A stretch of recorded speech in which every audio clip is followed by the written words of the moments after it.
বৈশাখকে সামনে রেখে মাদারীপুরের শিবচর উপজেলার পালপাড়ায় ব্যস্ত সময় পার করছেন মৃৎশিল্পীরা। চাকা ঘুরিয়ে তৈরি করা হচ্ছে হাতি ঘোড়া, পুতুল, কলস, হাঁড়ি-পাতিল সহ নানা মাটির তৈজসপত্র ও খেলনা। রোদে শুকিয়ে এবং চুল্লিতে পুড়িয়ে এসব পণ্য বিক্রি হবে বৈশাখী ও গ্রামীণ মেলায়। ভোর থেকে গভীর রাত পর্যন্ত চলে মৃৎশিল্পীদের এই কর্মযজ্ঞ। কোথাও চলছে মাটি কাটা ও ছাঁটাই, কোথাও মাটি মিশিয়ে কাঁচা মাটি প্রস্তুত, আবার কেউ চাকা ঘুরিয়ে গড়ে তুলছেন বিভিন্ন নকশার হাঁড়ি-পাতিল। রোদে শুকানোর পর দীর্ঘ 24 থেকে 30 ঘন্টা চুল্লিতে পোড়ানো হয় এসব পণ্য। একটি ব্যাচ সম্পূর্ণ প্রস্তুত করতে সময় লাগে প্রায় 15 থেকে 20 দিন। কারিগররা জানান, এক সময় 60 থেকে 70টি পরিবার এ পেশায় যুক্ত থাকলেও এখন মাত্র 25 থেকে 30টি পরিবার টিকে আছে। প্লাস্টিক, সিরামিক ও ধাতব পণ্যের জন্য কমে গেছে মাটির পণ্যের চাহিদা।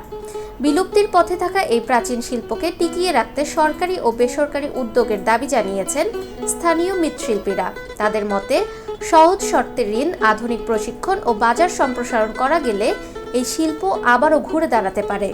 শিবচর উপজেলা নির্বাহী অফিসার HM ইবনে মিজান জানান, ক্ষুদ্র ঋণ ও বিভিন্ন সহায়তার মাধ্যমে এই ঐতিহ্যবাহী শিল্পকে টিকিয়ে রাখতে উদ্যোগ নেওয়া হয়েছে। মাটির এই শিল্প বৈশাখ এলেই কিছুটা প্রাণ ফিরে পেলেও সারা বছর জুড়ে অনিশ্চয়তায় কাটে কারিগরদের জীবন। তবুও তারা আশা ছাড়েননি। তারা এখনো স্বপ্ন দেখেন, একদিন হয়তো আবারও এই প্রাচীন শিল্প ফিরে পাবে তার হারানো জৌলস।